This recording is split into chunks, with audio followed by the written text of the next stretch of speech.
Hi girls, my name is Richa and I'm here to share my experience about postnatal depression and how I came out of it. When I experienced this depression and anxiety, it I felt that it has become a part of me and this is how I am. I will never get rid of this anxiety and this is how I am now. But there were a few things which changed my life. And today I'm full of life, full of happiness. I'm very calm and I have a lot of patience for my kids, my family.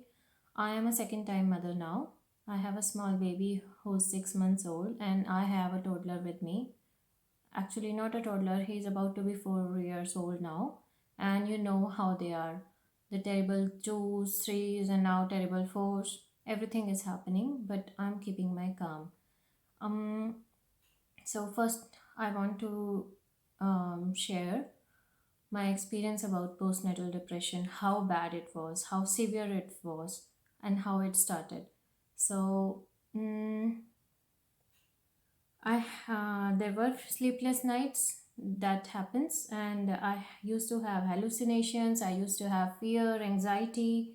I used to feel the loneliness. I used to feel very bad anger, and I was even afraid of ghosts and all those things. And before that, I was never afraid of such things. And I, during those days, I was feeling like something would just appear in front of me, and I would be so scared. And during the night, the hallucinations were really bad. I used to feel scared of my own baby. And during the initial few nights, initial few days, the life was totally changed. I wasn't expecting that it would be so much busy with the baby. He would take all my time, and my relationship with my husband was really good. And I was feeling that I was not able to spend good time with my husband. I was not able to give my time to my husband, and that's why I was feeling kind of angry towards my kid, my baby. And you know that it shouldn't happen, right? Those thoughts shouldn't be there. So because we have been waiting for this little baby for 9 months, and suddenly all of a sudden our mind is like that, it's bringing such thoughts, and those thoughts appear to be such so true. You feel that these thoughts are your own, but actually there is full research on these things and full story behind these things, why such things happen. So I'm going to share all those things about the brain, mind, and the things which helps you overcome these things.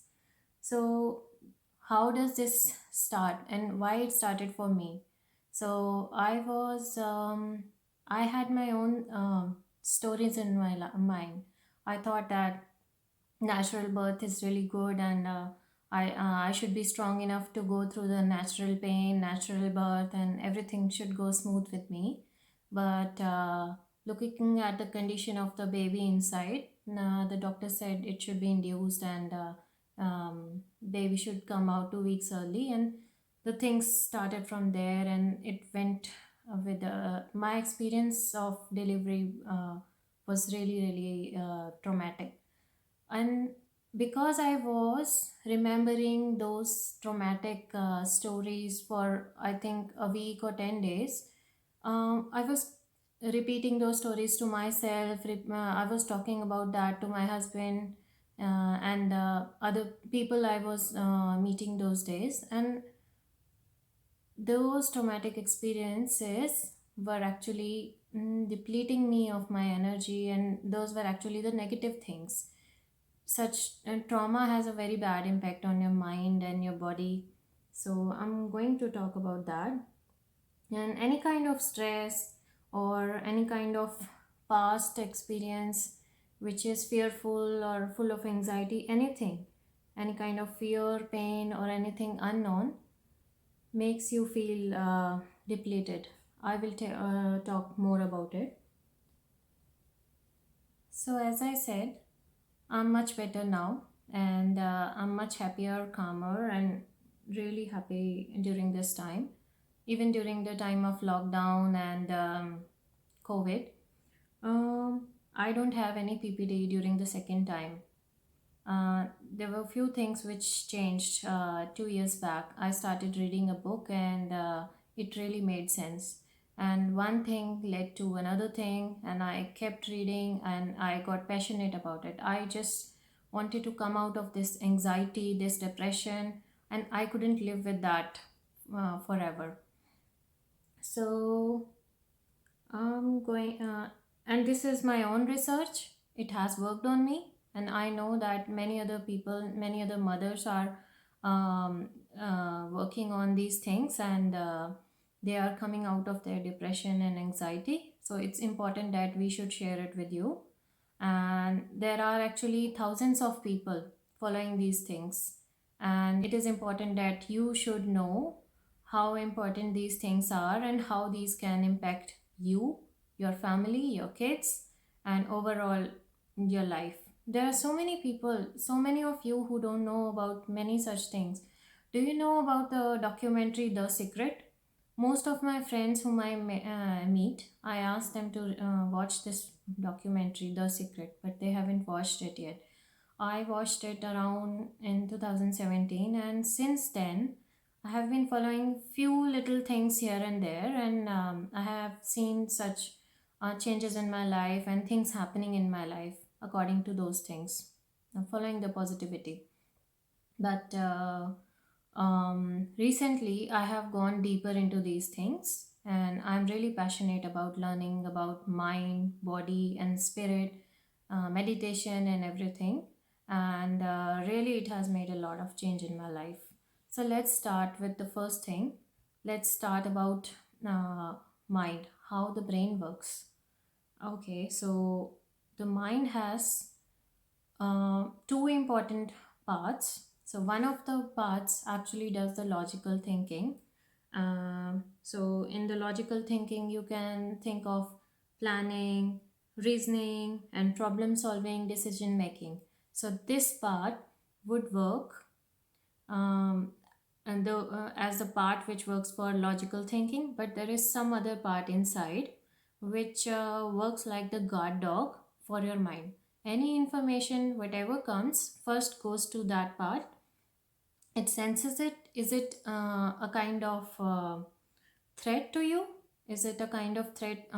Anything, any kind of stress or any kind of fear or anything from the past or trauma, or whenever you are sleepless or you are feeling overtired, or if you have habit of negative thoughts or anything like that, can actually be sensed like a threat to this part.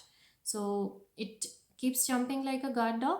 Whatever information comes, it comes to this part first, and it starts jumping if it is one of these things: stress, negativity, any kind of thought which is from a past traumatic experience or past anger or few things like that. So when this part keeps jumping, it doesn't allow the prefrontal cortex part, which does the logical thinking. So uh, it is jumping and it is not letting you do the logical part. Then you wouldn't be able to um, do the right things in your life.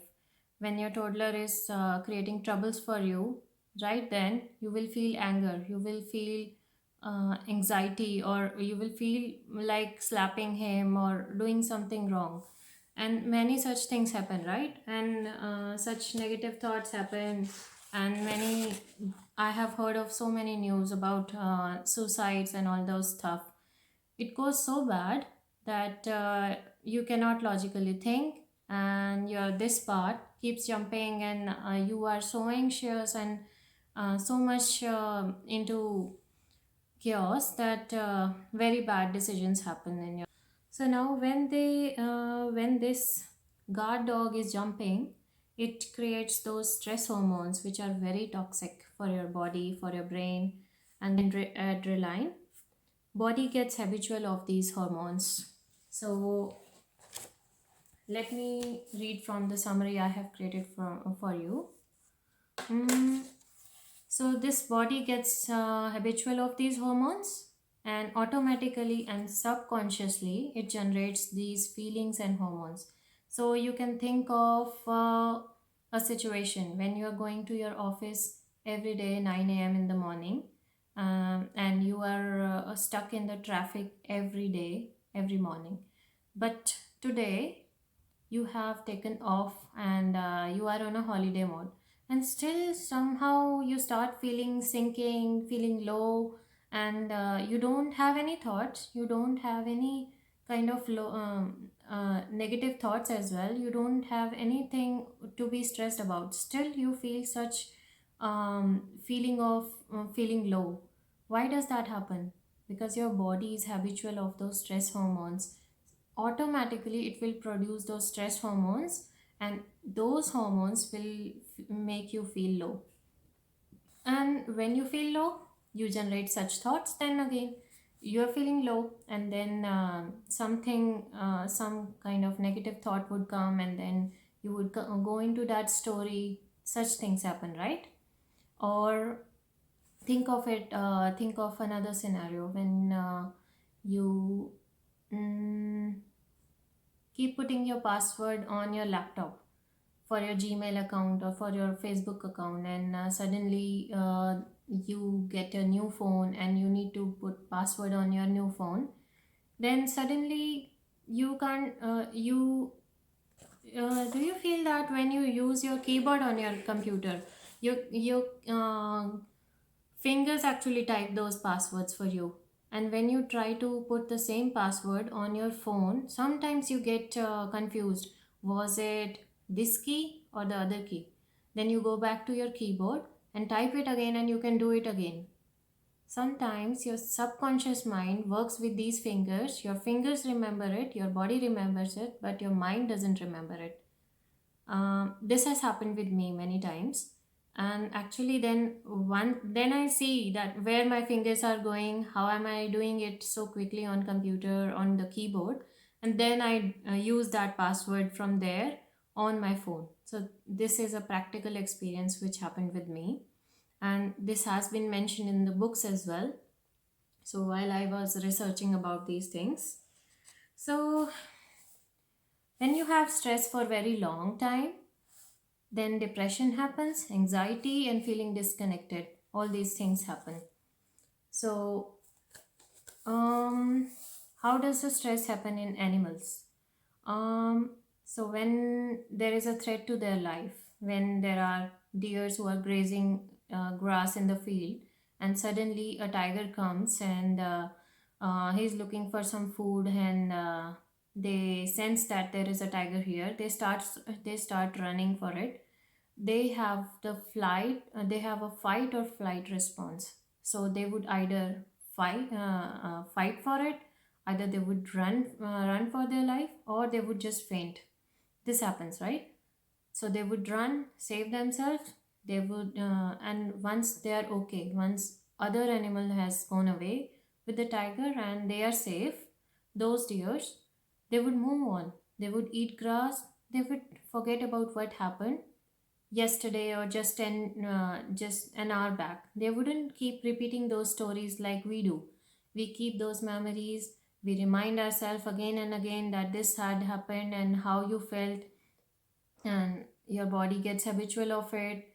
Those stress hormones, those toxic hormones keep coming back, and your body gets habitual of it.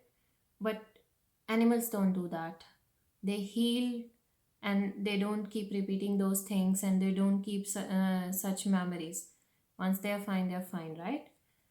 But we do repeat these memories, these traumatic memories, and guilt. These birth experience is never easy, right? In one or the other way, some kind of trauma can happen. It happened to me, and it has happened to many mothers. So we shouldn't keep remembering those traumatic memories. Doctors help us how they can and how they should. And whatever has happened, we should just let it be. We are fine, our baby is fine, and we need to heal from here. We need to calm down. We need to calm down our mind, and we need to do some more extra things to keep our mind calm, right? So I will help you with that. And another thing which we repeat is guilt. So whenever we feel anger towards our kids, when they are really they're creating mess and they're creating chaos and they're crying too bad and they're not listening, uh, we slap sometimes, or we shout at them, we scream sometimes. This happens, this is natural, right? We feel that it's natural, but and then we have this guilt that keeps repeating, I shouldn't have done that, this was wrong, I did that to him. So these kinds of feelings as well, we shouldn't even feel those guilt. Or even if it happens, if it is happening, we should just think of it once, feel it, and then deep breathe and let it go. We shouldn't repeat this guilt. We remember the past, we remember anger, disappointments, what he did to me, what she did to me, how did she say those things to me? She shouldn't have said that thing to me. And then there is a habit of these toxic stress hormones, and there is a cycle that I told you about, right? So what happens then? Then depression, anxiety, we don't get to heal. Our cells, our tissues, our organs need the healing. When we sleep, we go into that meditative state, which heals us. But when there are sleepless nights, we don't get that healing. We feel disconnected, we feel low, and there is bad digestion, constipation. And you know that when we go through such constipation and bad digestion, we ultimately feel really bad. All our concentration is on our tummy, and it's such a bad feeling. We can't concentrate on the other things of our life because our brain is just um, jumping for the same thing, that I'm not feeling okay, I'm not feeling well, and I'm feeling tight and all that stuff. So, and we don't have any patience. We feel like a closed box. Even when somebody is trying to say something and telling us that this is good or not, how you should be feeling, or anything good, we just feel like a closed box and we can't take the good things from them. We can't listen, we can't mm, discuss in the good way. And we have a bad immunity, you know that, right? And we are reactive and we are judging. So this is all about mind, whatever I have learned about mind. Now, how would you calm down this barking guard dog? This part, which stops your logical part to work. So when we calm down this guard dog, it stops those. It instead of producing those stress hormones, it will produce some kind of calm hormones, or it would dog. That is our main purpose. And so these are the most important things that I did during this time. For the last 1 year, I have been doing my meditations. I will talk in detail about the meditation I have been trying to do, how what were my experiences, and what all kinds of meditations we can do. I will talk about it in detail. And another very important thing is practicing mindfulness. Do you know about mindfulness? Um, so when you let me talk from here, it's a very important thing. So have you felt sometimes that some thoughts are going on, and sometimes one thought comes and then you go into that story and you keep repeating those things. That thing happened, and then this thing happened, and that happened. She shouldn't have said that thing, and then I said this thing. You keep repeating those things, right? So, and sometimes we are just mindlessly going on with these thoughts. Every time one or the other thought is coming, and few thoughts and few anger, a few memories actually keep repeating. So, mindfulness actually is being attentive to your thoughts, being present in now, looking at your thoughts, what kind of thoughts are coming up, and then your attitude as well, focusing on your attitude. It should be positive, there should be no negative thoughts.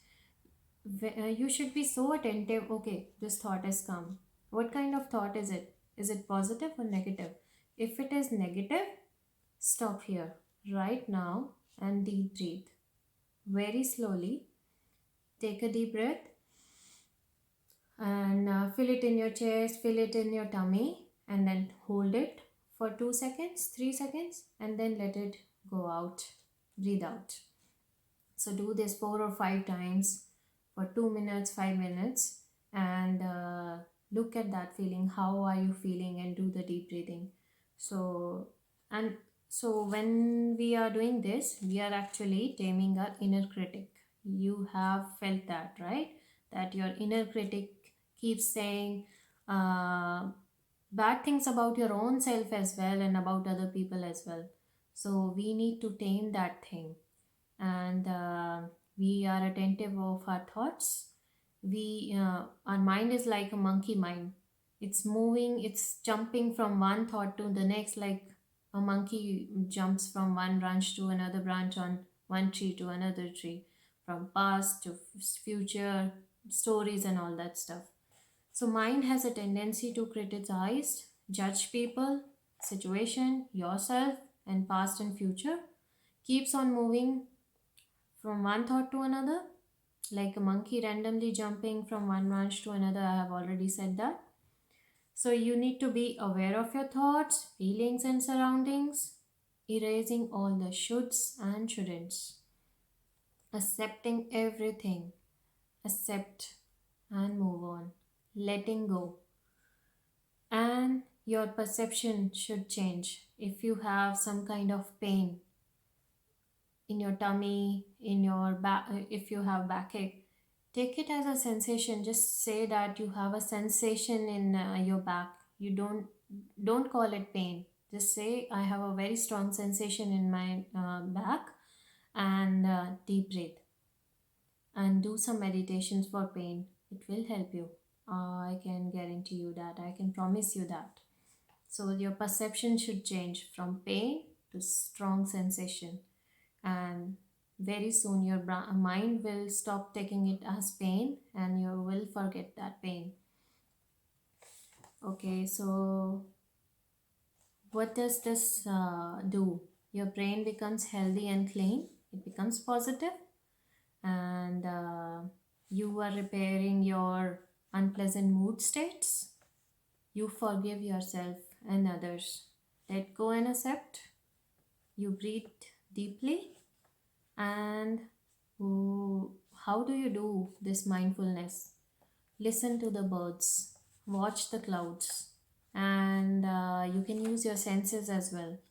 Hear from your ears, listen to the sounds, music, trains passing over, passing by, or chirping of the birds, or the clock ticking, or some sound of water. And when you see, look around. When you see there is a flower around, look at the colors, the texture, everything, every detail. How many colors does that flower have? Even the smallest little dot on that. Look at the leaves, look at your garden, everything. Where you have new branches, and cut some old flowers as well. Look into the details of everything, and look at the clouds, the shapes. What are the clouds that are forming? Smell. Get some good aromas, good smelling candles and such things in your home, and when you are moving around, you should get that smell and feel very nice, and put some attention on those things, and taste as well. Whenever you eat food, give attention, put on your food, taste it very well. Don't use your phone, don't talk much, just enjoy your food, enjoy your taste, enjoy the fruits, vegetables. Put some get something extra today, something new today, like get some good new raita or new salads. So all this was about mindfulness. I would try to add these slides or my notes with the video, or I would try to get these things to you.